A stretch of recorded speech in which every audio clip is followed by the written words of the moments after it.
Tardes a todos, a todas y todes. Como dijo Lucía, mi nombre es Miriam Gómez. Estoy acompañada con la grande Yamila Ribeiro. Un honor, un placer enorme tenerla en Buenos Aires. En esta oportunidad estamos presentando su segundo libro, publicado en la Argentina, que es El pequeño manual antirracista, y en estos días pasados presentó Cartas para mi abuela en otros ámbitos. Y me toca a mí la responsabilidad de tratar de mantener una charla y sacarle todo el jugo posible. Yamila, ¿cómo estás? Buenas noches, gracias Miriam. ¿Portugués o portuñol?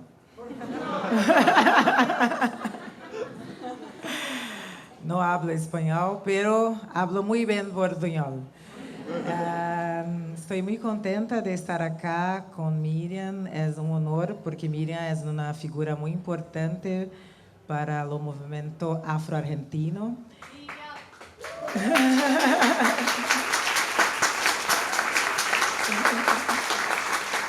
un honor, Miriam. Gostaria de agradecer a Mandacaru Editorial, agradecer a Michele, que está fazendo aniversário hoje, cumpleaños de Michele.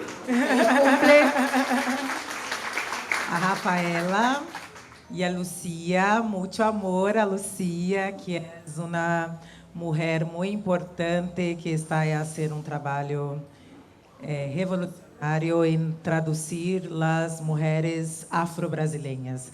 E é muito importante porque nós sabemos que a política de tradução também é uma política colonial. E quando pensamos em português brasileiro, é extremadamente difícil ter nossos trabalhos traduzidos. Então, graças a Mandacaru Editorial, a todas as mulheres de Mandacaru Editorial, a Lucia, por este trabalho tão importante.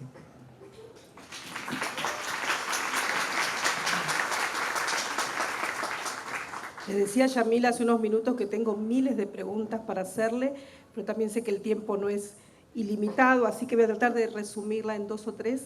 Y voy a empezar con una pregunta más personal y después vamos a pasar al texto en sí mismo, que si bien el título es Pequeño Manual Antirracista, está lleno de grandísimos conceptos para analizar nuestras realidades a nivel de la región, pero particularmente entre la Argentina y Brasil, que tienen muchas más similitudes que diferencias que lo que uno podría pensar.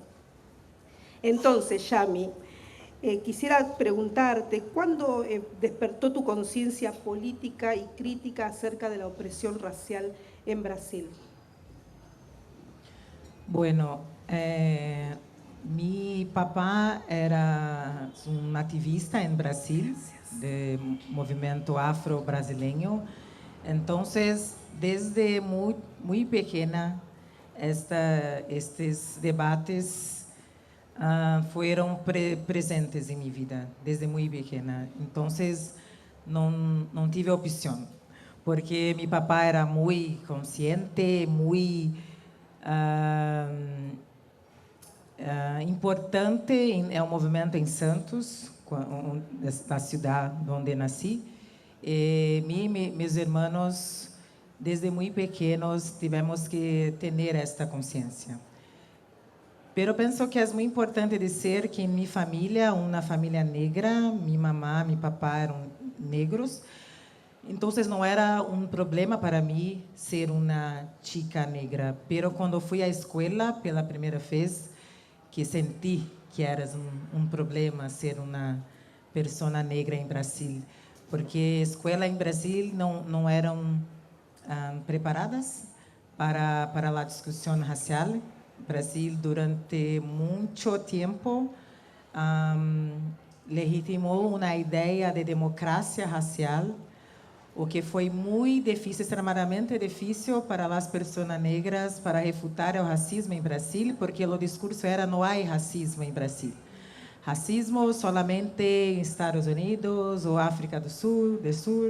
Então, foi muito complicado refutar esta ideia. Pero como nasci numa família muito consciente, para mim foi muito importante e desde muito pequena estive envolvida em movimentos sociais, sou fruto de los movimentos negros em Brasil, o que foi muito importante para minha trajetória como uma ativista.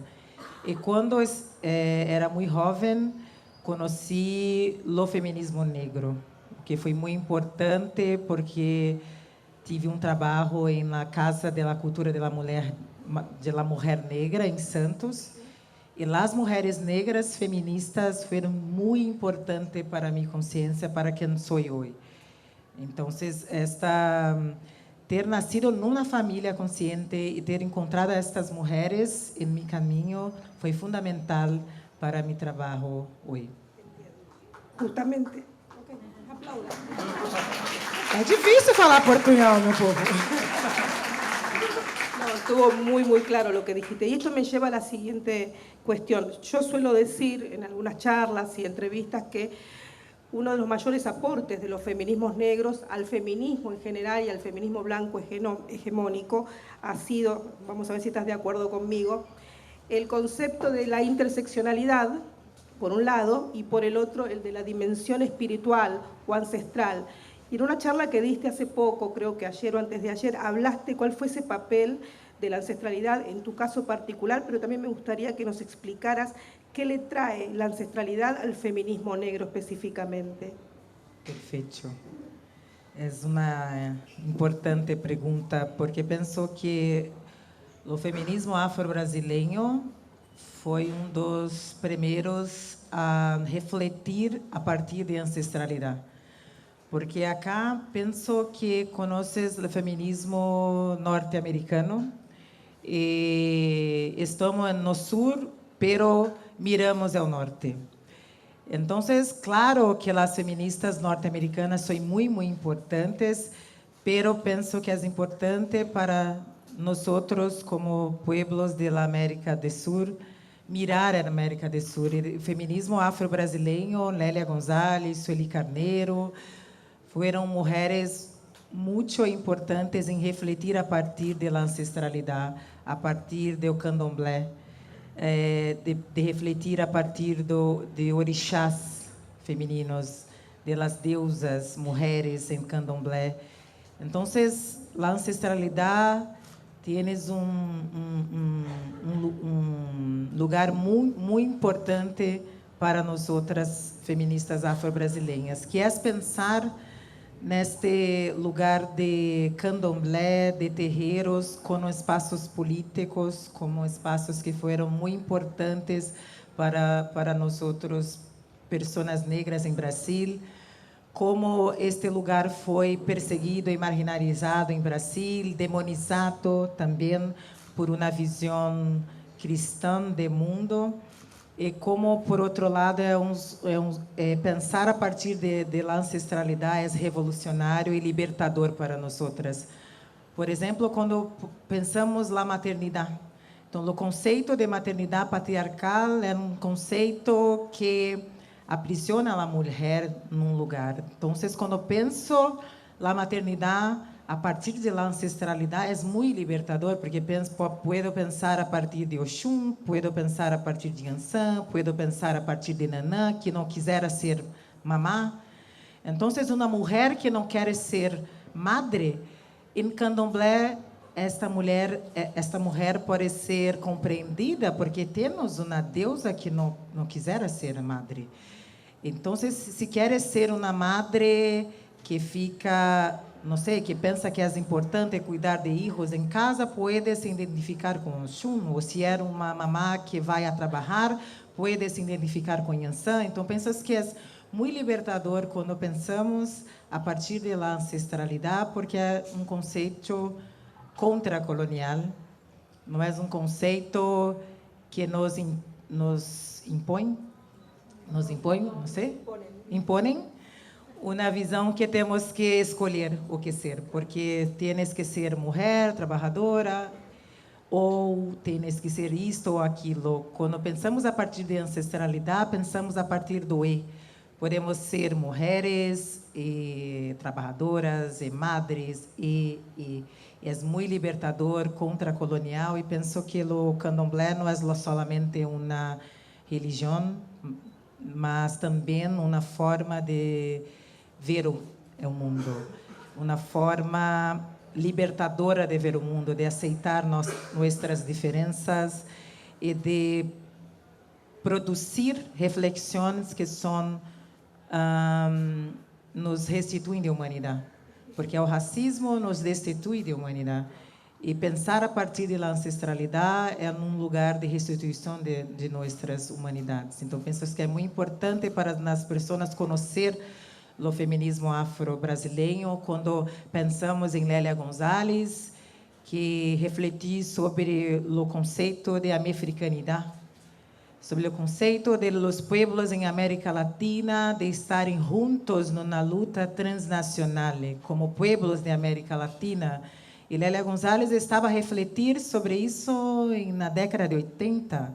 E muitas pessoas não conhecem porque seu trabalho não foi traduzido para outras línguas. Então, é muito importante para nós, como pueblos de América Latina, refletir a partir de ancestralidade, porque penso que aqui a Argentina é diferente, mas temos também, a partir desse lugar, refletir. Quando vou ao Uruguai, pensar a partir dos candombes. Quando vou a Cuba, pensar a partir de santeria.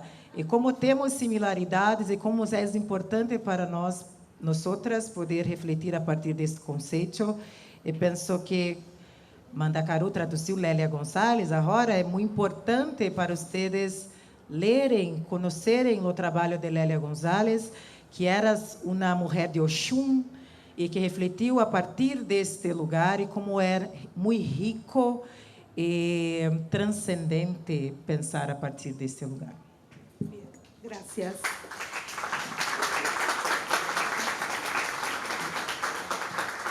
Hay una serie de conceptos en tu libro, en el pequeño manual antirracista, que en los debates sobre el racismo en la Argentina aparecen muy a menudo.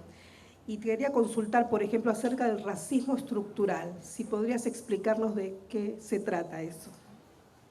Vou tentar em meu portunhol. Nunca estudei espanhol. Todo o espanhol que eu sei foi ouvindo Luiz Miguel. Então, vamos a tentar. O conceito de racismo estrutural é muito importante para refletirmos que não é somente uma questão individual. De la pessoa dizer, não sou racista, tienes amigos negros. Não é uma questão de la persona, mas dessa pessoa refletir que uma pessoa branca parte de um lugar de oportunidade diferente de las pessoas negras e indígenas. Então, mesmo que a pessoa diga, não sou racista, é beneficiada pelo sistema racista. Esta é a questão, porque e não é somente um debate para a negritude, mas também um debate para as pessoas brancas refletir o que significa ser branco numa sociedade racista. Quais são as oportunidades que tienes por ser uma pessoa branca? É muito necessário que as pessoas brancas reflitam criticamente a partir do lugar da branquitude. Porque se não pensa que o racismo é somente um problema das pessoas negras e que somente nós temos que lutar contra um sistema que não fomos nós que criamos, porque foram as pessoas brancas que criaram o racismo. Então, é necessário que as pessoas brancas tenham responsabilidade por cambiar esta situação. E quando digo que o racismo é uma estrutura, a esclavitud foi um fato importante para estruturar o racismo nos países que tiveram colonização. Então, em Brasil, a esclavitud em Brasil durou mais de 3 siglos. Então, por mais de 3 siglos, a esclavitud foi a base da economia em Brasil. O que significa isto? Significa que as pessoas negras eram coisas que trabalharam, foram exploradas sem ter direitos a seu trabalho. Quais são as consequências desta estrutura que diz que há pessoas que devem trabalhar sem receber, que há pessoas que devem ser tratadas como coisas para enriquecer as pessoas que se colocam como humanas, como o paradigma moral, intelectual e político e o paradigma de humanidade. Quais são as consequências em Brasil? Muita pobreza para as pessoas negras, não há oportunidades de acessar direitos como as pessoas brancas. As pessoas negras, depois da esclavitud, o Estado brasileiro não criou nenhum tipo de política pública para incluir as pessoas negras na sociedade brasileira. E, por outro lado, o Estado brasileiro incentivou a vinda dos imigrantes europeus para o Brasil para cumprir uma política conhecida como política oficial de blanqueamento. Então, o Estado brasileiro incentivou que os imigrantes europeus fossem ao Brasil para trabalhar, enquanto a população negra não teve acesso a terras, a trabalho, a educação. A primeira Constituição de Brasil, de 1824, estabelecia que somente cidadãos nascidos livres teriam direito à educação. Então, as pessoas negras eram escravas, não eram cidadãs nascidas livres. Então, é necessário compreender os atos oficiais que estruturam o racismo em nossa sociedade. Significa que imigrantes italianos, alemães em Brasil tiveram acesso a terras, o que chamamos de colônia portuguesa, colônia italiana. E muitos intelectuais negros em Brasil consideram esta doação de terras como o primeiro ato de ação afirmativa do Estado brasileiro a pessoas brancas. Então, muito tempo depois, quando o movimento negro em Brasil foi a lutar por ações afirmativas, as pessoas brancas estavam a dizer que, mas querem privilégios. E muitas dessas pessoas que eram descendentes de italianos, que seus descendentes foram beneficiados por terras, por direitos, eram contra os direitos das pessoas negras. É por isso que é necessário conhecer a história. Porque os descendentes italianos hoje em Brasil têm uma situação de vida muito diferente dos descendentes de africanos em Brasil. Porque o Estado brasileiro concedeu direitos para seus ancestrais. E estas pessoas muitas vezes pensam que estão nos espaços porque são geniais e não porque são privilegiadas. Este é um problema de não conhecer o racismo como uma estrutura, porque as pessoas brancas naturalizam privilégios e estão a pensar que são direitos. Quando eu digo isso, muitas pessoas brancas em Brasil não gostam, claro, porque você não está aqui porque é genial ou muito inteligente, ou não, porque tu tiveste condições de estudar, de comer, de, não sei, aprender outros idiomas, de ter uma vida digna. Então, é muito importante conhecer o racismo como uma estrutura para não naturalizar privilégios, porque me recordo que quando estávamos a discutir cotas, ações afirmativas para pessoas negras em Brasil, muitas pessoas brancas diziam algo como: não, as pessoas negras querem mi direito, as pessoas negras querem mi vaga em universidade, meu lugar, mas não é tu lugar. Porque as pessoas brancas pensam que é lugar porque naturalizaram os privilégios. Este é um problema. E não pensam que é um direito de toda a população. Então, é muito importante refletir, e penso que é muito importante refletir no sentido econômico, porque nós, como pessoas negras, não tivemos acesso a poder econômico. Não temos acesso a poder econômico. E quem são as pessoas que têm a plata em todos os países? Homens blancos dominam o sistema econômico. Então, quando estamos a falar de capitalismo, é necessário nomear que color tienes as pessoas que concentram a plata, que concentram o poder econômico.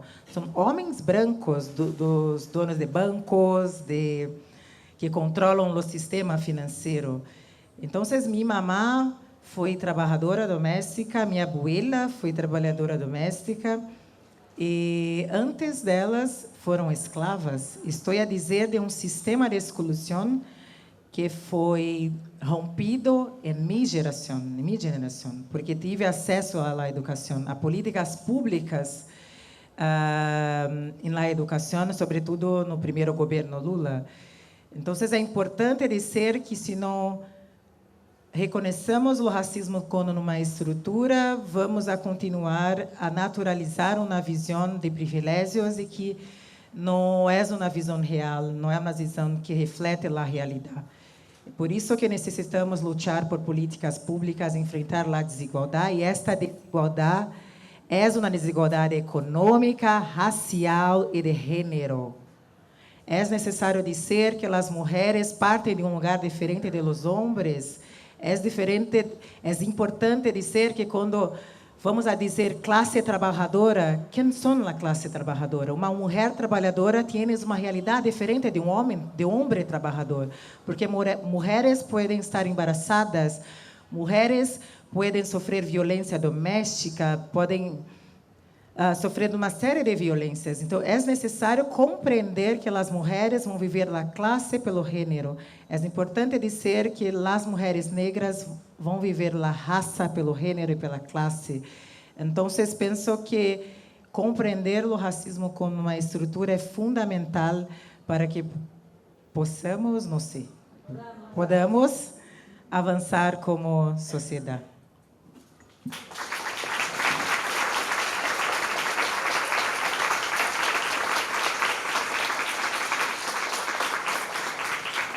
Esos procesos de blanqueamiento del que hablas fueron muy similares en los países de América Latina. La Argentina no escapa a esos modelos, sobre todo a partir de las independencias se desarrollaron una serie de proyectos de nación para blanquear a la población como sinónimo de progreso, ¿sí? Y así surgen conceptualizaciones como la democracia racial en Brasil, el crisol de razas en Argentina, y las políticas de la generación del 90, del siglo XIX, fueron muy directamente a esta política. Y la Constitución Nacional tiene un artículo todavía vigente, la Constitución Nacional Argentina, a eso me refiero. El artículo 25 sigue promoviendo la migración europea y además establece la necesidad de proveerla de lo que necesite para desarrollarse armónicamente. Y en el caso de provincias del litoral, por ejemplo Entre Ríos, el proyecto era justamente beneficiar económicamente y con tierras a los colonos, alemanes, suizos, etc. Así que quiero decir que la Argentina no es muy diferente, por más que se crea que aquí no hay racismo o que no hubo esclavitud. Son procesos que atravesaron toda la América Latina, las Américas en términos generales. Y hablando de políticas públicas, una de las primeras políticas públicas del gobierno argentino, del naciente gobierno argentino, fue eliminar la categoría étnico-racial de los censos. En el censo de 1887 fue la última vez que se contabilizó a las personas de origen africano, yo sé, con diferentes denominaciones de carácter colonial, por supuesto, como negro, sambo, mulato, moreno, de color, pero que de alguna manera aludían a este sector de la población. Se eliminó de cuajo estos conceptos y se los reemplazó por la palabra trigueño, un concepto ambiguo que no hizo más que invisibilizar a la población afrodescendiente de la Argentina.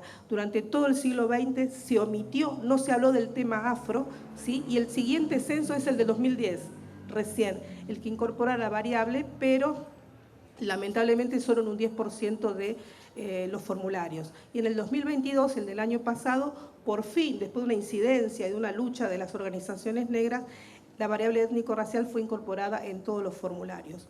No tenemos los resultados, así que esa es nuestra siguiente lucha, desagregar los datos y empezar a trabajar en políticas públicas reales de política afirmativa para nuestra comunidad. Es realmente necesario. La cuestión de las cuotas o los cupos en Brasil fue muy evidente en términos de cómo benefició a la población afrodescendiente. A mí me sorprendió ver hace unos años, 2014, 2015, en un congreso en la Argentina de GEALA. GEALA es el grupo de estudios afro-latinoamericanos que depende de la Universidad de Buenos Aires. la cantidad de inscriptos que venían de Brasil, afrodescendientes brasileños, doctorandos, maestrando, asistiendo a este congreso. Fue realmente una sorpresa. Brasil siempre es grande, gigantesco en todos los sentidos, pero lo bueno de esta iniciativa fue que pude ver estudiantes afrodescendientes brasileños accediendo a títulos superiores, cuando en nuestras generaciones eso era prácticamente imposible, ¿no? Ahora creo que nosotros podríamos empezar a implementar, podríamos tomar como modelo el ejemplo brasileño para empezar a trabajar en la Argentina con estos temas. Y otro concepto más que en la Argentina genera mucha polémica es el de apropiación cultural. Nos encanta hablar de eso y me gustaría que nos dieras tu perspectiva.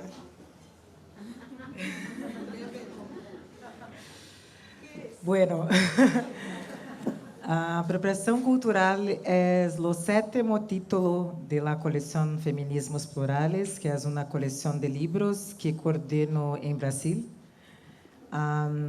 e que publico autores negros e negras. E para mim foi importante publicar este livro, que é de autoria de Rodney Williams, que é babalorixá em Brasil.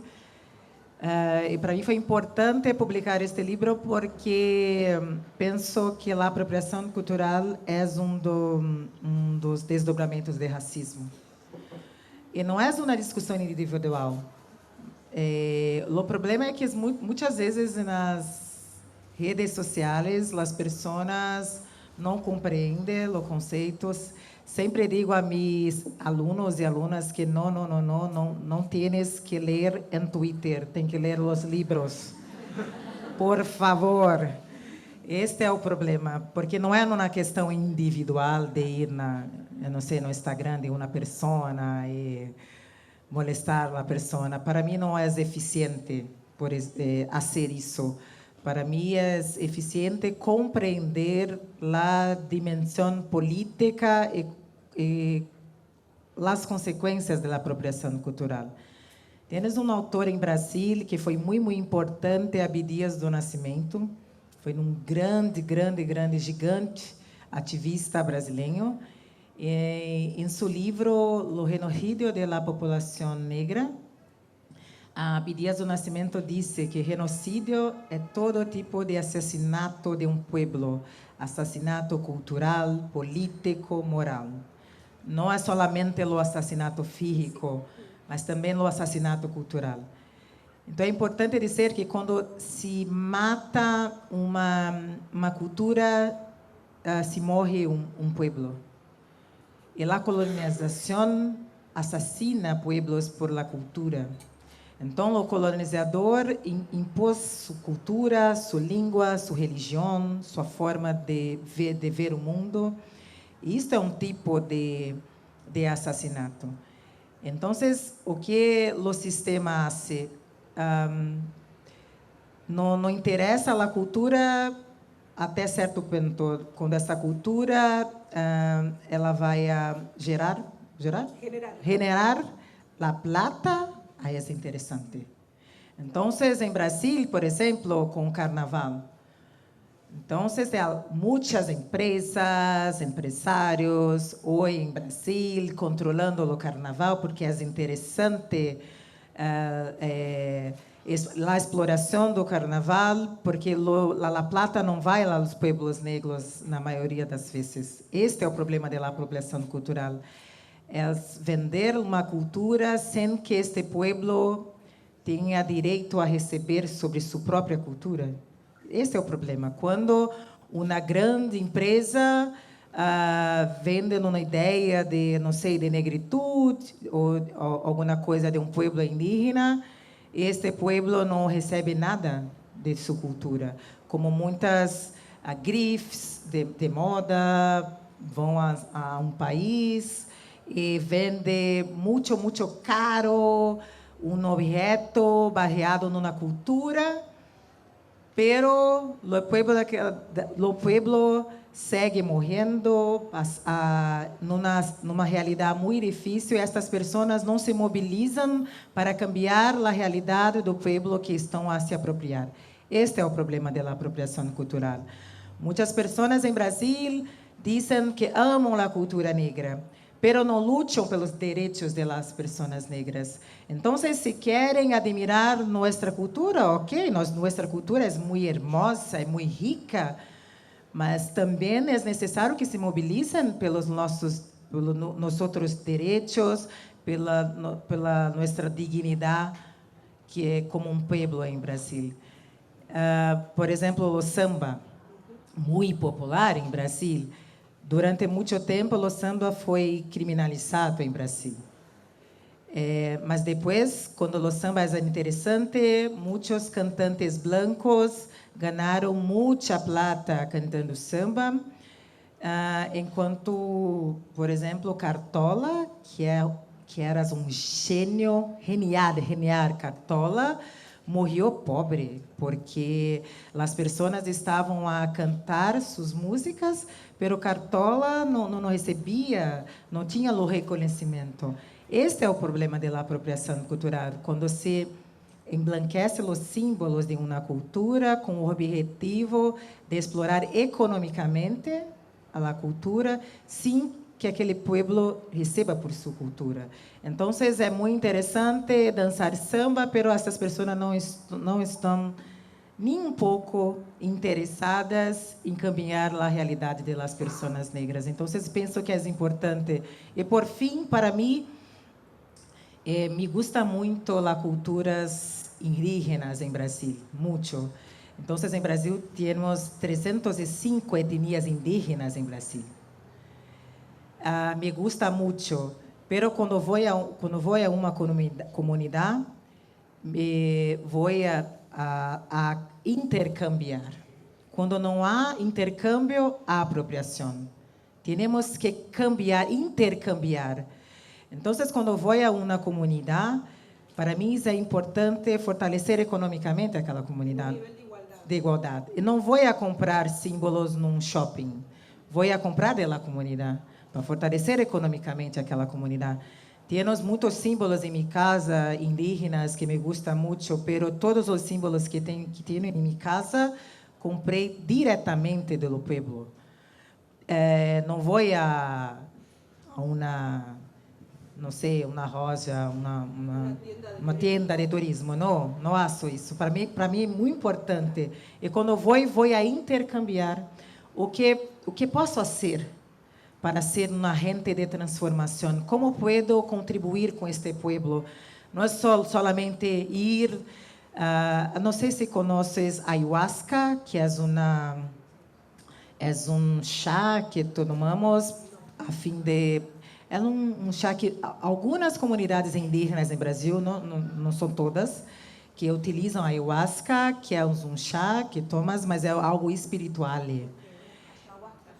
Ayahuasca, sim. Existe em outros países como Peru. Sim, sim, como Peru, Bolívia, sim. Em Brasil, alguns pueblos indígenas utilizam ayahuasca em cerimônias e participo algumas vezes com um pajé em Brasil. E é muito interessante que há muitas pessoas em Brasil que estão a utilizar ayahuasca e a cobrar por isso, e sem nenhum comprometimento com a cultura daquele povo. E para mim, quando miro este tipo de coisas, para mim é tão problemático, porque não é solamente beber ayahuasca. Tienes um conceito por trás espiritual, tienes algo importante. E em São Paulo, por exemplo, onde vivo, há muitas pessoas oferecendo ayahuascas para os outros de uma maneira muito equivocada. E quando vou a um pajé, porque respeito a cultura daquele pajé. Não posso pegar a cultura e cambiar em outra coisa. Temos que respeitar os princípios daquela cultura. E temos que também, e para mim é muito importante, fortalecer economicamente aquela comunidade.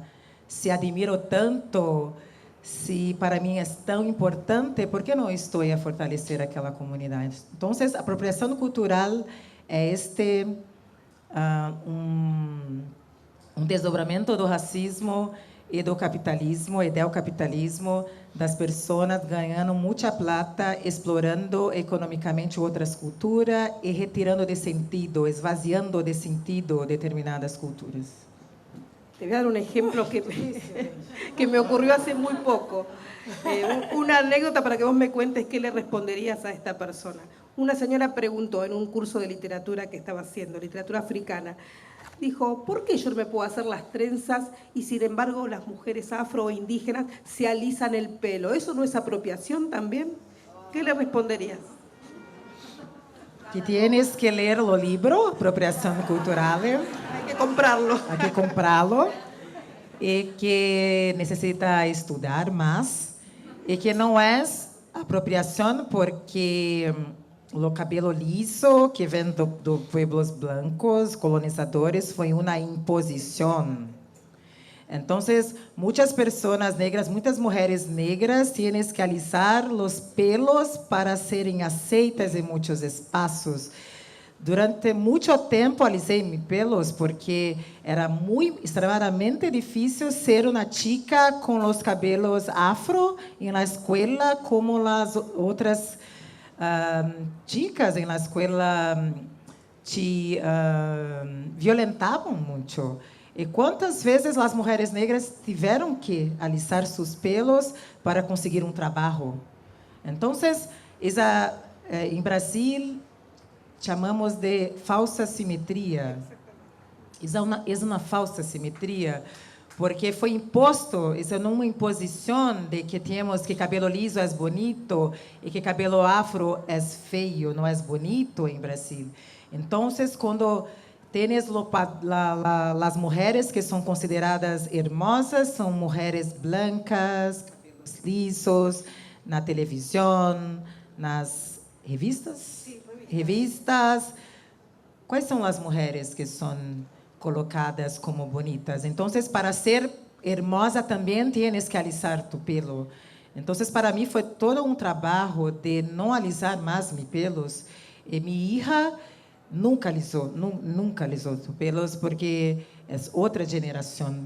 Então, é importante compreender o contexto. Uma pessoa que diz isso não compreende o racismo com a estrutura, não compreende o contexto e não compreende que a cultura negra foi demonizada, marginalizada, colocada como algo não hermoso, não racional, não importante. E quando alisamos nossos pelos, e se hoje quiser alisar meu pelo, não há um problema para mim. Não quero, se quiser alisar meu pelo, qual é o problema?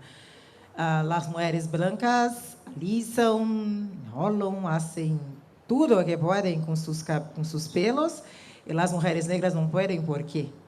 Então, é necessário compreender o contexto. Não é a apropriação cultural quando estou a alisar. Muito pelo contrário, a consequência da colonização, quando sinto que necessito alisar meu pelo. Não porque quero, mas sinto porque necessito. É a consequência da colonização. Yamila, en Brasil se habla bastante de un concepto que ahora está entrando en la Argentina, que es el del racismo recreativo. ¿En qué consiste esto? ¿Hay un racismo recreativo para divertirse?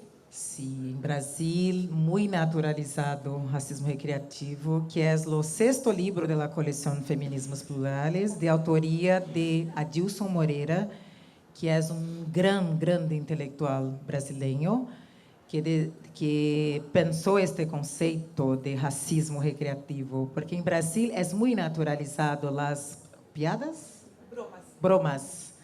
as bromas em Brasil. Então, racismo recreativo é uma forma de a pessoa branca não se sentir racista, porque quando diz uma broma, vai dizer, não, estou solamente brincando, eu não sou racista.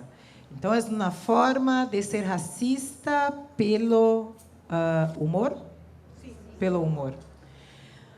Uma outra consequência do racismo recreativo, como vai dizer Adilson Moreira, é que no trabalho, por exemplo, quando está a trabalhar com pessoas que todo o tempo estás a dizer bromas, como é extremamente difícil para a pessoa negra continuar em trabalho, porque tienes que trabalhar todos os dias com pessoas que não respeitam tua identidade, que não respeitam quem tu és. Então, é muito difícil, demasiadamente difícil para a nossa saúde mental, ter que, todos os dias, lidar com este tipo de coisas. Então, há processo de adoecimento, enfermar-se psiquicamente, porque tienes que lidar todos os dias com pessoas dizendo bromas em coisas que não são dignas de ter que ouvir. Então, quando uma pessoa negra decide sair do trabalho, porque é muito extremadamente difícil lidar com isto, o racismo recreativo cumpre um papel estratégico de fazer com que aquele espaço fique hegemonicamente branco uma vez mais. Então, tienes este primeiro passo, que é não se sentir responsável por dizer uma broma, porque não sou racista, porque estou brincando, e tienes o caráter estratégico de manter os espaços hegemonicamente blancos, porque é extremamente difícil permanecer num espaço em que não é respeitado. Então, o problema da saúde mental é muito importante, como o racismo recreativo é uma forma que as pessoas brancas tentam não se sentir responsáveis, pero é uma outra forma de expressar o racismo. Claro, isso me lleva a preguntarte qué significa el pacto narcisista blanco. Pacto narcisista blanco é um conceito pensado por Cida Bento, uma grande intelectual brasileira, que é dizer que, por exemplo, o mito grego Narciso. Narciso reflete solamente si mesmo. Narciso solamente mira beleza em pessoas como ele mesmo. Então, é dizer que a branquitude solamente mira a si mesma como um paradigma moral, intelectual, político, de beleza, que não vê adelante, porque solamente mira a si mesma. E é um pacto que premia solamente a branquitude, porque as pessoas blancas, quando não pensam adelante, vão a pensar que solamente pessoas como elas são capazes de estar em determinados espaços, porque essas pessoas solamente leem pessoas como elas, não leem pessoas negras, indígenas, não têm contato com outras visões de mundo. Então, este pacto é muito difícil de ser rompido, porque é um pacto econômico, político, intelectual.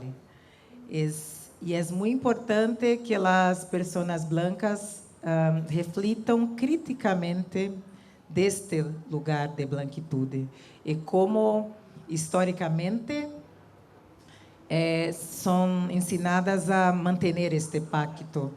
Então, é necessário refletir quando está em um espaço como em Brasil, por exemplo, que a população negra, a maioria da população, se vas a um lugar, por que não te questionas? Por que não há pessoas negras acá?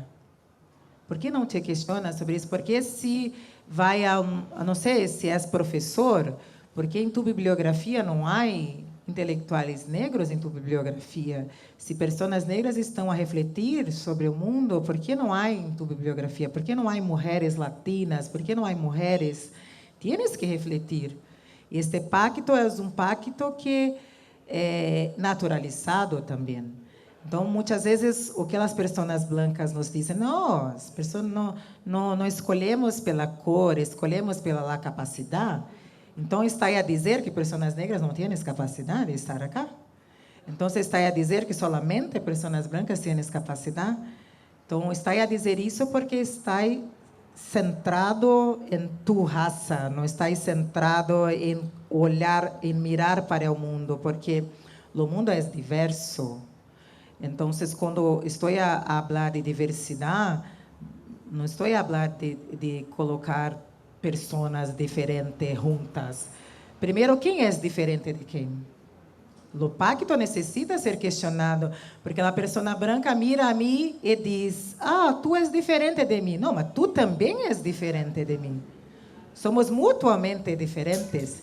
Então, tu dizes que sou diferente porque está a pensar a partir de tu norma branca. Então, se não há autoridade, há pacto. Se não há autoridade, se não reconhece minha humanidade, vai a dizer que sou diferente de ti. Então, é preciso questionar o conceito de diferença e também a dizer que a diversidade não é colocar pessoas diferentes, tão somente reconhecer a diversidade que já existe. Porque aqui em Argentina há pessoas negras, indígenas, blancas, diversidade, solamente reconhecer a diversidade que já existe. Não é nenhum conceito tão, oh, não, diversidade, porque lá diversidade, necessitamos de lá diversidade. Há mulheres lesbianas, há mulheres trans. A diversidade, tão somente reconhecer esta diversidade. Então, penso que é importante refletir sobre este pacto e como as pessoas blancas naturalizam. Em Brasil, muitas vezes, as pessoas dizem: as pessoas negras são identitárias. Eu penso que é muito interessante este conceito, porque branquitude também é uma identidade. Então, para pessoas brancas identitárias, solamente os outros. Então, o homem branco, branquitude, masculinidade, também são identidade. Porque solamente eu sou identitário, tu também és identitário. Pero o homem branco pensa que és universal. E aponta, tu é mulher, tu é identitária, tu é uma mulher negra, tu és identitária, mas tu também és identitário, porque tu hablas a partir de um lugar também, não somente eu. Então, é importante romper com este pacto para romper com esta norma branca que pensa que tudo é diferente da norma branca e não que somos mutuamente diferentes. Sí, voy nuevamente a la cuestión de las políticas de acción afirmativa. En este caso, respecto de la educación. En tu pequeño gran manual, en un momento hablas de que no se trata de capacidad, sino de oportunidad. En términos de la educación, ¿cómo podemos explicar esto? Sí, porque en Brasil, cuando estávamos a implementar ações afirmativas, pessoas diziam: não, por que necessitam de ações afirmativas se todos los somos iguais? E dizíamos: não, a questão não é que não temos capacidade de estar, a questão é que as oportunidades não são as mesmas. Porque, mira, fui professora de uma escola pública em Brasil, numa periferia em Brasil, e a maioria de los jovens não tinham oportunidade de estudar numa escola de qualidade. A maioria tinha que trabalhar. Então, como vai a dizer para aquela jovem que tem as mesmas oportunidades que estudar na Universidade de São Paulo, que é a melhor universidade em Brasil, que um jovem branco que teve toda a oportunidade de estudar? Então, a questão não é que não tenham capacidade, a questão é a oportunidade. Quando eu tive a oportunidade de estudar, fui à universidade. E estudei, fiz minha maestria, e a questão é que parto de um lugar social diferente, marcado por desigualdades. Esta é a questão fundamental. Então, quando se democratiza os acessos, se democratiza as oportunidades. Então, não é um debate sobre capacidade, porque capacidade todos nós outros temos. É um debate sobre oportunidade, porque as oportunidades não são as mesmas para pessoas negras, blancas e indígenas numa sociedade racista, estruturalmente racista. Esta é a questão fundamental. Porque se vamos a dizer que é uma questão de capacidade, estamos a legitimar o conceito de racismo científico, que foi um conceito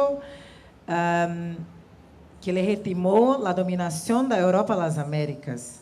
O conceito que dizia que pessoas negras não eram inteligentes como as pessoas brancas. Este conceito serviu como base da esclavitud, porque diziam, não, negros não têm as capacidades racionais, negros são mais físicos e podem trabalhar, não como os brancos. E tiveram muitos intelectuais brancos europeus que refletiram sobre o racismo científico. Gobineau, em Brasil, Nina Rodrigues, que foi intelectuais do racismo científico, que era uma ideia de que não éramos capazes como os brancos. Então, se vai a dizer que é uma questão de capacidade, está a legitimar o racismo científico, porque é uma questão de oportunidade. E nós sabemos que quando temos oportunidade, vamos a estudar como qualquer outra pessoa. Una más de mi parte y después podemos habilitar 2 o 3 preguntitas en el público. Este es un tema que me interpela muy particularmente a mí, a las mujeres de mi generación, y lo estoy notando esta problemática en las más jóvenes. Y se trata de una cuestión que ustedes han abordado ya, que es la de la soledad de la mujer negra. Sí. É complexo, é uma questão. Muitas intelectuais brasileiras refletiram sobre a soledade da mulher negra e que é uma solidão afetiva, sim, pero não somente uma solidão afetiva, é também uma solidão institucional. Porque, mira, quando as mulheres negras, em geral, estão a trabalhar como domésticas, trabalhar em trabalhos que não são reconhecidos socialmente e como são invisíveis para a sociedade. As pessoas muitas vezes não sabem o nome desta mulher. Não digam, não, a tia da limpeza. Em Brasil é como se fosse, não sei acá como dizem, mas em Brasil a tia da limpeza, a mulher que limpa, a chica de la limpeza. Quando não sabes o nome de uma pessoa, é o primeiro passo para a desumanização, porque a chica que limpa, não sei o nome, não me interessa. É um tipo de soledade também, porque estas mulheres trabalham, não são vistas e ficam num lugar de invisibilidade, num lugar muito doloroso de soledade. Esta mulher não é somente a chica que limpa, esta mulher tem um nome, esta mulher pode ser uma líder comunitária, pode ser uma pessoa muito importante em sua comunidade, pode ser uma, não sei, outras coisas para além de ser a chica de la limpeza. Por outro lado, as poucas de nós outras que estão nos espaços como a universidade, vivemos esta soledade, porque quando miramos para os lados, não vemos mulheres como nós a desfrutar daquele espaço como nós. A maioria estão a limpar aquele espaço, não estão naquele espaço. É muito difícil, extremadamente doloroso ser a única. Como é difícil a única, a primeira. E como as pessoas colocam uma responsabilidade imensa, porque és a primeira, então tienes que ser perfeita, não pode errar. E somos humanas, vamos a errar, porque é da condição humana as contradições. Então, é muito doloroso para nós quando as pessoas nos desumanizam neste lugar, porque o racismo estrutural impede que mais mulheres negras estejam neste espaço. E é muito difícil, extremadamente difícil. Fui a única aluna negra de minha classe quando estava a estudar filosofia. Extremadamente doloroso. A solidão também na bibliografia, porque estudar filosofia em Brasil significa estudar o pensamento de homens blancos europeus. Então, quando eu decidi estudar mulheres negras, não, mulheres negras, quem? Esta autora, não conheço. Então, é muito importante falar desta soledade, porque é muito doloroso para as mulheres negras e causa enfermidade no sentido mental para as mulheres negras de ter que lidar com esta soledade. E também, muitas vezes, quando somos violentadas nos espaços, o que as pessoas nos dizem? Não, deixa para lá, não é importante. seja superior. E muitas vezes não queremos ser superior, queremos porque a pessoa foi violenta comigo. Então, é importante que as pessoas brancas virem e digam, sim, isto foi uma violência, estou contigo, vamos juntas a lutar contra isto. Porque, na maioria das vezes, o que nos dizem, não liga, não é um problema, és muito melhor que aquela pessoa. Sei que sou melhor, mas quero... Então, é muito difícil, porque é a violência duas vezes. Somos a dupla violência. Somos violentadas e não podemos lutar contra aquela violência porque não é um problema, não vamos criar caso.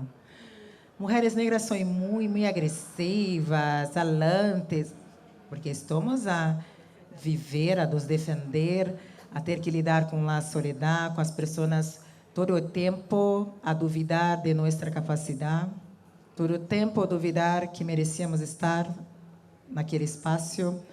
Como dizia Lima Barreto, que foi um grande escritor negro brasileiro, a capacidade das pessoas negras é julgada a priori, de las pessoas blancas a posteriori. Então, todo o tempo, as pessoas estão a julgar nossa capacidade a priori. Então, é um lugar muito solitário, muito difícil, e é por isso que necessitamos lutar por políticas públicas, porque não queremos ser únicas. Queremos que nosso povo tenha as oportunidades de estar nos espaços, e também para as pessoas blancas refletirem como muitas vezes contribuem para a nossa enfermidade mental, porque ainda estão num lugar de não sabia, não sei.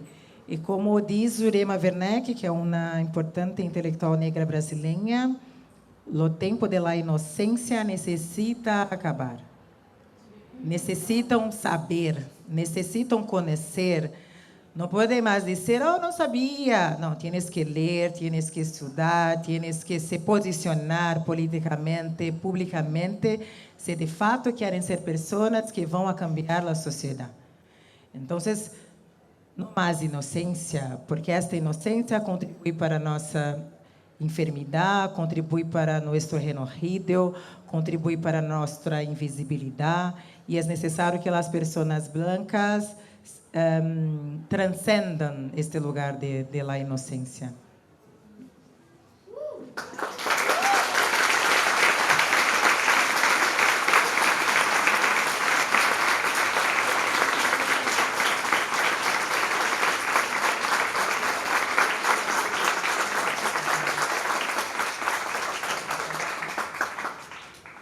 Vamos a habilitar 3 o 4 preguntas del público, ya estamos con el tiempo un poquito acotado. Ya tengo una por aquí. Adelante, Nandi. La doctora Chaverra. Bueno, sí.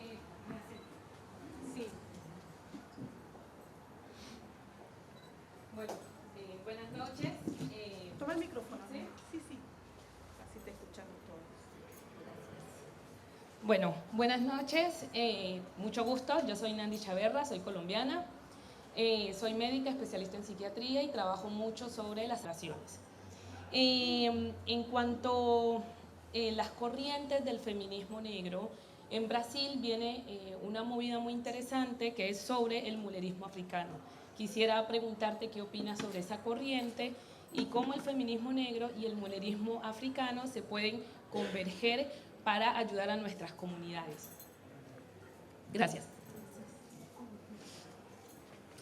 Sí, o mulherismo africano é uma corrente que muitas mulheres negras em Brasil partem deste lugar, e penso que não necessitamos ser iguais. Eu penso que há diferentes formas de pensar. Como pessoas negras somos diferentes, e para mim não há problema que o mulherismo africano rista e muitas vezes não concorde com o feminismo negro. Sou uma feminista negra que respeite outras formas de pensar de outras mulheres negras. Penso que se é bueno para as mulheres negras, para mim não há problema. Pero sou uma feminista, acredito em la interseccionalidade, acredito no posicionamento político de pensar uma sociedade a partir das opressões de gênero, raça, classe. E penso que o mulherismo africano é um movimento muito importante, não sou parte dele, mas lo respeito muito, porque quando vamos a ser discriminadas, as pessoas não vão a perguntar-me, ¿es feminista negra ou é mulherista? Não, é uma mulher negra. Então, se há algo que as mulheres negras entendem que é importante para elas, para mim não há problema nisso. E penso que podemos convergir, podemos nos respeitar, porque tanto o feminismo negro como o mulherismo africano estão a pensar em nossas comunidades. ¿Tenemos alguna otra pregunta, consulta, reflexión? Sí, por favor.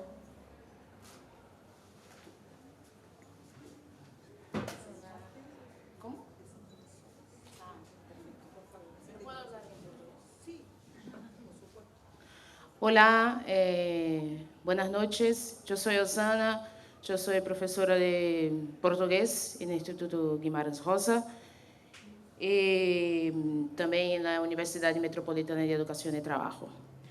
Bueno, voy a hacer mi pregunta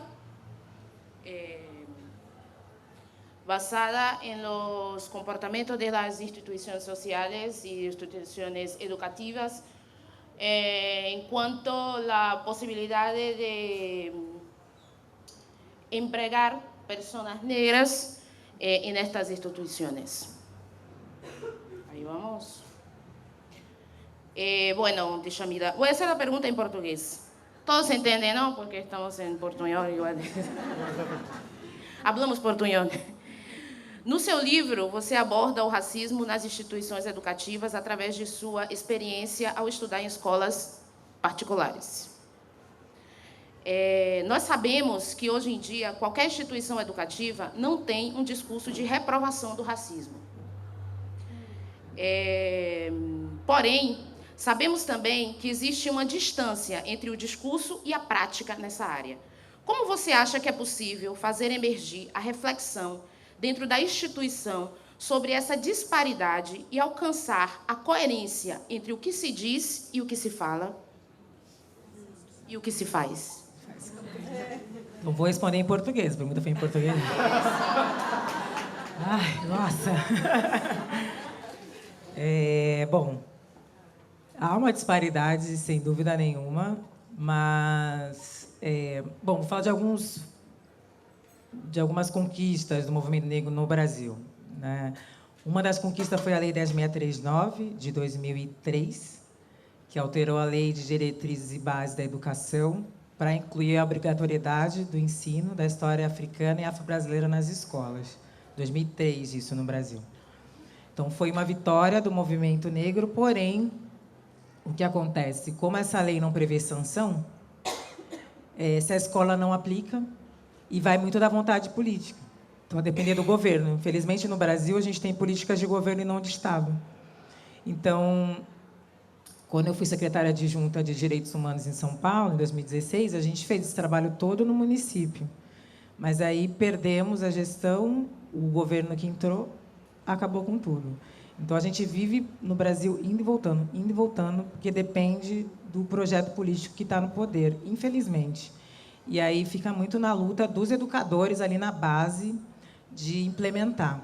Então, o que a gente precisa fazer, claro, que é seguir pressionando o Estado para que cumpra com isso, e nós, enquanto sociedade civil, também nos organizarmos nesse sentido. No Brasil, existem muitas iniciativas importantes de organizações como o CERT, que tem o prêmio Premiar para a Igualdade Racial.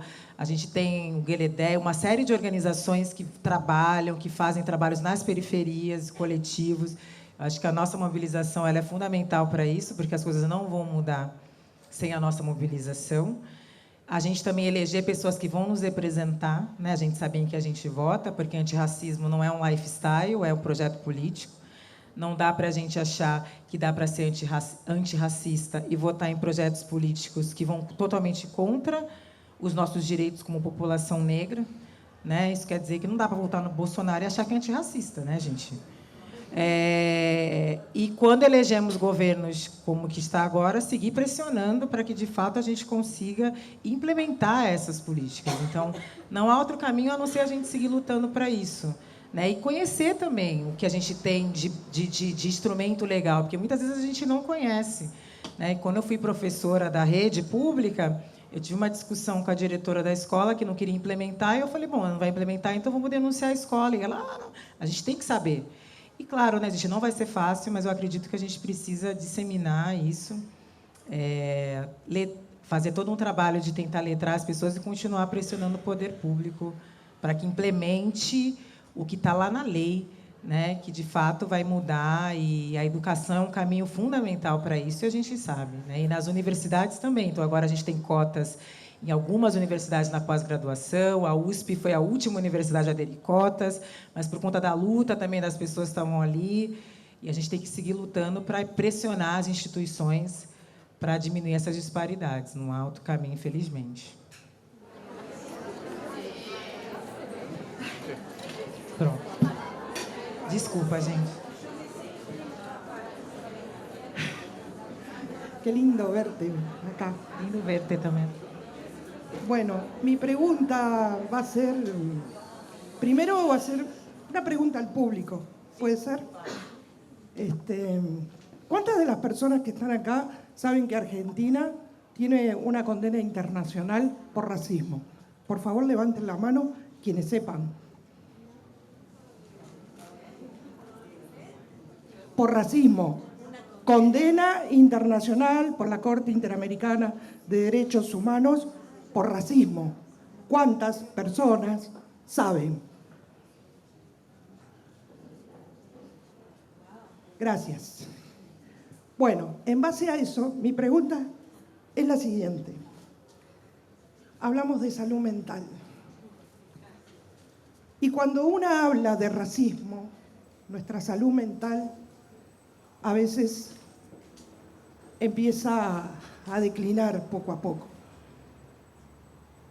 A José Delfín Acosta Martínez lo asesinaron el 5 de abril de 1996 por defender a dos jóvenes brasileños negros que se los querían llevar presos por su color de piel. A José lo asesinaron policías en esta ciudad de Buenos Aires, Cava.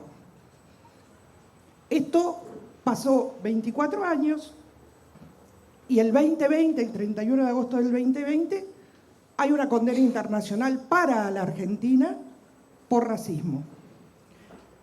¿Sí? Bueno, cuando yo hablo de racismo y cuando hablo de esta condena internacional, y en muchos grupos, no voy a decir de cuántos, pero bastante, y sobre todo hace poco, cuando colocamos una placa por San Telmo sobre los 40 años de el candombe en la ciudad de Buenos Aires, en grupos de WhatsApp dicen que yo fomento el racismo al revés por defender a un negro. Racismo al revés.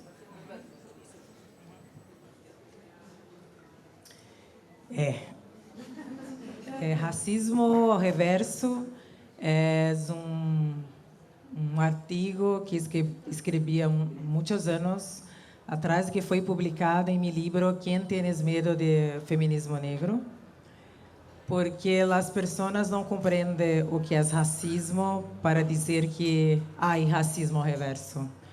Porque só poderíamos dizer que há racismo reverso se pessoas brancas tivessem sido escravas, sua cultura demonizada, saqueada e desumanizada. Porque racismo é um sistema de opressão, e quando estamos a falar de racismo, estamos a falar de relações de poder. Então, as pessoas negras não têm poder econômico e estrutural para ser racista com as pessoas brancas. Então, a dizer isso é uma maneira de desviar do assunto. Não habla sobre isso, porque é muito incômodo. E Grada Quilomba, que é uma grande investigadora, escritora, minha amiga, em seu livro Memórias da Plantação, Grada Quilomba diz que as pessoas brancas querem reprimir a verdade, não querem ter acesso à verdade porque é uma verdade incômoda. Então, digo que racismo reverso porque não quero ter que confrontar com o racismo.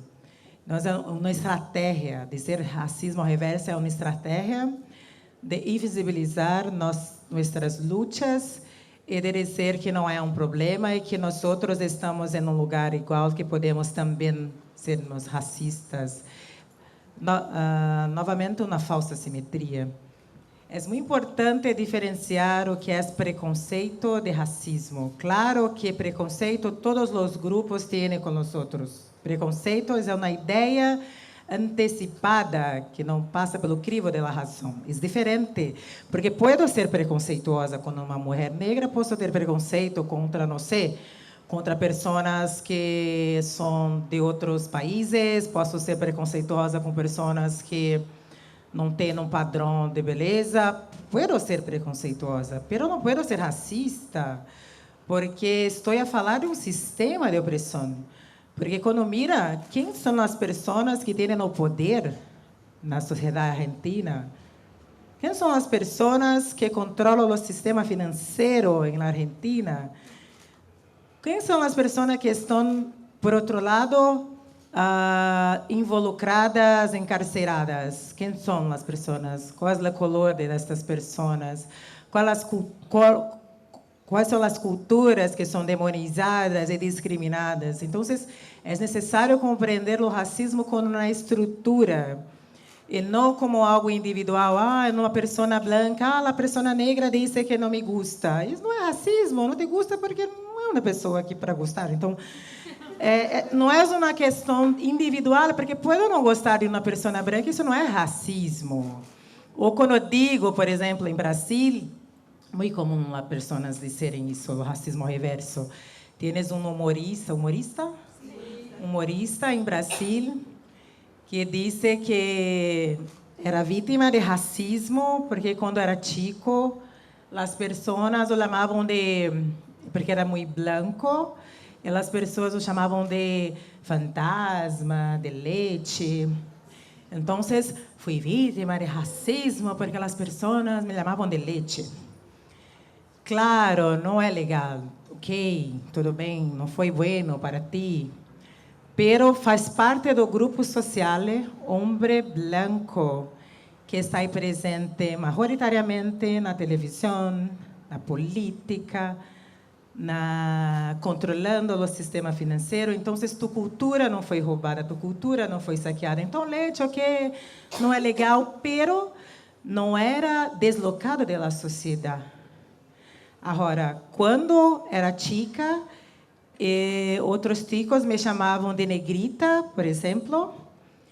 Era racismo porque quando vou ver a televisão, não sou em meu grupo que está lá no sistema financeiro, na intelectualidade, é diferente. Então, claro que não é bacana, não é legal, leite, mas não é a mesma coisa. Porque esse homem branco pertence ao grupo que está em poder. Não sabes o que é estar num lugar e não se sentir parte daquele lugar. Não sabes o que é estar na escola e quando vai ver os livros, não há pessoas como vocês nos livros. Não sabe o que é. Então, não pode colocar que aquele sofrimento é a mesma coisa que a opressão. Sofrimento é diferente de opressão. Não é a mesma coisa. Claro que pessoas brancas vão a sofrer. Não estou a dizer, sofrimento é parte da condição humana. Pero pessoas brancas, homens blancos, como este humorista, não é oprimido. E quando estou a falar de opressão, estou a falar de sistemas, estou a falar de relações de poder. Não são as mesmas coisas. Então, não posso comparar sofrimento com opressão. É uma vergonha quando uma pessoa diz uma coisa como essa. Ou dizer que é racismo quando estamos a lutar contra o racismo que nosso povo está a sofrer. Então, estamos a nos colocar contra o racismo. Então, é muito importante compreender os conceitos políticos, o que significa as lutas, a diferença entre sofrimento e opressão, porque senão as pessoas brancas vão dizer que sofro porque Em la escola, os outros chicos não me gostavam. A mesma coisa, porque quando eu era chica, as pessoas diziam que meu cabelo era muito liso. Não são as mesmas coisas. Então, é muito importante que as pessoas brancas compreendam que nem tudo é sobre elas. Porque querem se colocar sempre no centro do debate. Nem tudo é sobre vocês. E quando estamos a falar de nossas dores, necessitam escutar, necessitam entrar em confronto com as verdades incômodas, porque é incômodo ser uma mulher negra que todos os dias tienes que lidar com o racismo. Então, vocês não querem lidar com a verdade incômoda um dia, porque estamos a falar de racismo, pero nós outras temos que lidar com os incômodos todos os dias, de viver numa sociedade que insiste em não reconhecer quem somos, nossa cultura, nossa potência. Então, é muito importante que não é possível ser antirracista numa posição confortável, cômoda. É necessário o incômodo. Então, muitas vezes, em Brasil, pessoas brancas dizem a mim, não me gusta o que dizes. E digo, que bueno, porque estou a falar de coisas muito, extremamente dolorosas. E é importante que você se sinta incômodo, porque senão não tem como cambiar as coisas numa situação de conforto. É necessário que as pessoas brancas se sintam o incômodo e aprendam a lidar e não a devolver para nós seus incômodos, porque já temos nossos incômodos para lidar todos os dias.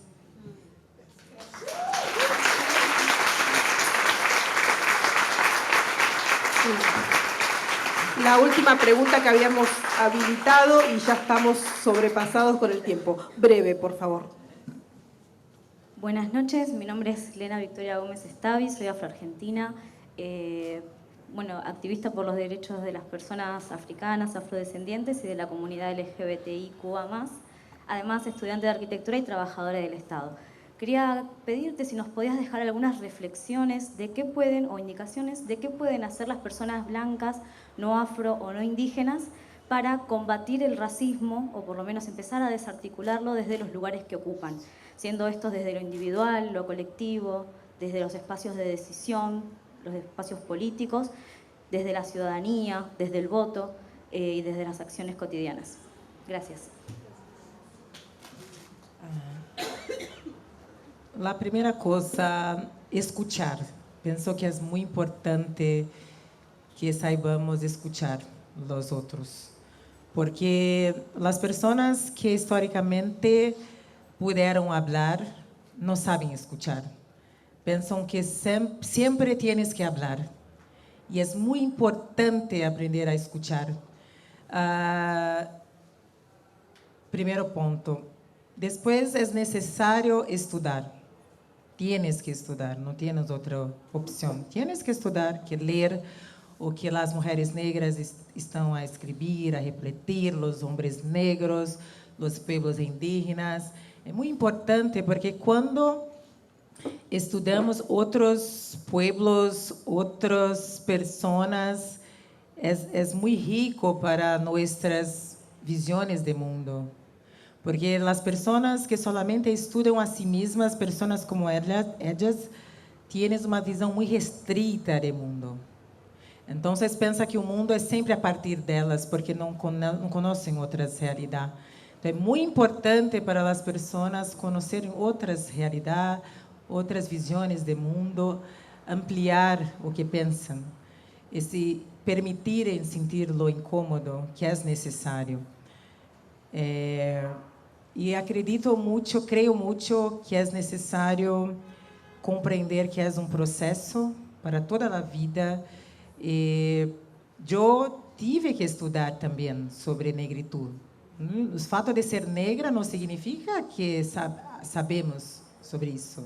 Também tive que estudar, também tive que ler, porque na escola não me ensinaram sobre esta história. Então, mesmo sendo uma mulher negra, tive que estudar, tive que ler, tive que aprender, tive que lutar, tive que escutar outras pessoas diferentes de mim. Sempre dou esse exemplo, porque quando era muito chica, muito pequena, tinha uma visão muito homofóbica, porque fui criada para ser. Então, tive que aprender também, tive que ler, tive que escuchar as companheiras lesbianas, porque sou uma mulher heterossexual. Não sei por que as mulheres heterossexuais insistem na heterossexualidade, então é uma coisa que me pongo a refletir todos os dias. Sim, reflito sobre isso, pero ninguém é perfeito, então, pero tive que aprender, porque muitas vezes reproduzir este tipo, reproduzir essa opressão. Então, para mim, o que tive que fazer? Escuchar, ler, sentir-lo.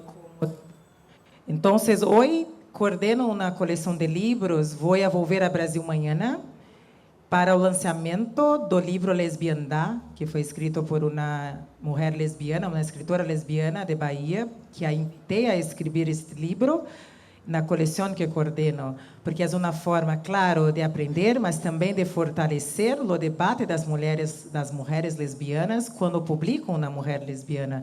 Mas tive que aprender, tive que escutar, tive que ter humildade. Humildade. É necessário humildade. Necessita reconhecer que não sabes, que tienes que aprender. Então, estou a aprender todos os dias, mesmo sendo uma mulher feminista, investigadora, estou a aprender todos os dias por realidades diferentes de minha realidade. Então, penso que é muito importante a humildade, escutar, ler, estudar, reconhecer que fui a pessoa que muitas vezes fui agente de dolores para outras pessoas, que muitas vezes não queremos reconhecer isto porque é mais fácil dizer que não sabia ou que estavas a brincar, do que reconhecer que muitas vezes fui agente de dolor para outra pessoa. Muitas vezes estamos mais preocupadas com nossas imagens do que com os dolores que estamos a ser com outras pessoas. E é muito importante este exercício de humildade para reconhecer isto, porque quando alguém me diz, Jamila, isso é homofóbico, temos que me colocar a pensar e dizer, não sou homofóbica, tenho amigos gays, ou dizer, se vou aprender a não ser mais.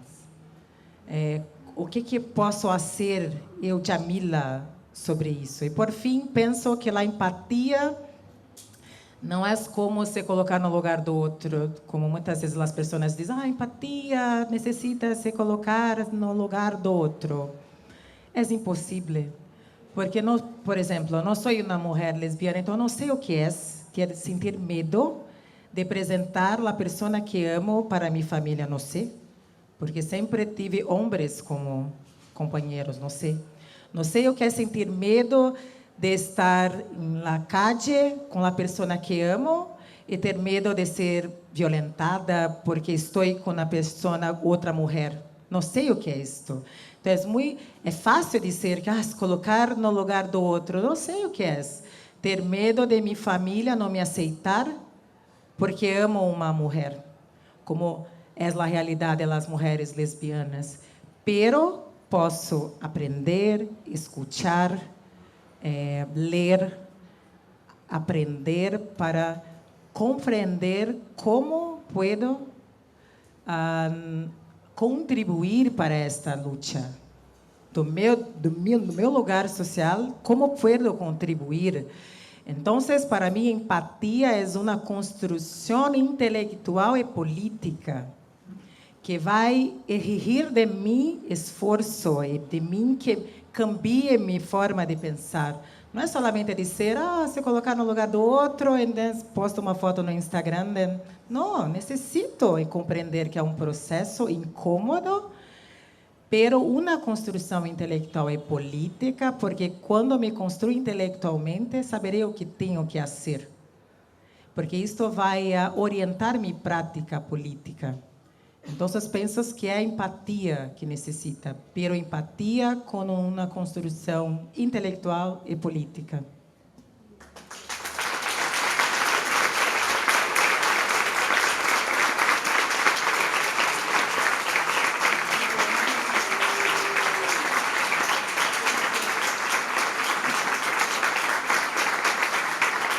Bueno.